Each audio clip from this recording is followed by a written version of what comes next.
আমার নেতা কর্মীর বিরুদ্ধে আজকে তাদের হাত করা পড়ায় আল্লাহ যেন সেই দিন দেয় যে ইউনূসের হাতে হাত করা পরিয়ে কোমরে দড়ি বেঁধে এবং তাকেও যেন আমি কারাগারে রাখতে পারি, সেই সুযোগটা যেন আল্লাহ আমাকে দেয়। আমি শুধু সেই দোয়া করি, আপনাদের কাছে দোয়া চাই, ইনশাল্লাহ করব।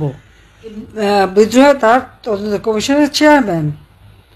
বাংলাদেশে খেলার আর সীমা নেই, আর ইউনূস একটা কে সেটা আমি জানি, যদিও তার ওই মিটিমিটি কথায় আমিও ভুলেছিলাম। ভেবেছিলাম লোকটা ৬,০০০ টাকা বেতনে গ্রামীণ ব্যাংকের এমডি পদে চাকরি পেয়েছে, যে গরিবের জন্য কল্যাণ করতে চায়।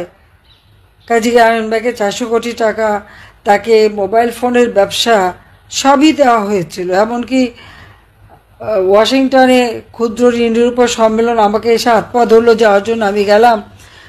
সেই সব সেমিনারে বক্তৃতাও দিলাম, দিয়েও ইউনূসকে খুব হাইলাইট করতাম। তখন তো আমি জানি না যে লোকটা এত বড় শয়তান, আর তার ভিতরে এত কূট চাল, এবং লোকটা এত অর্থলোভী, স্বার্থপর।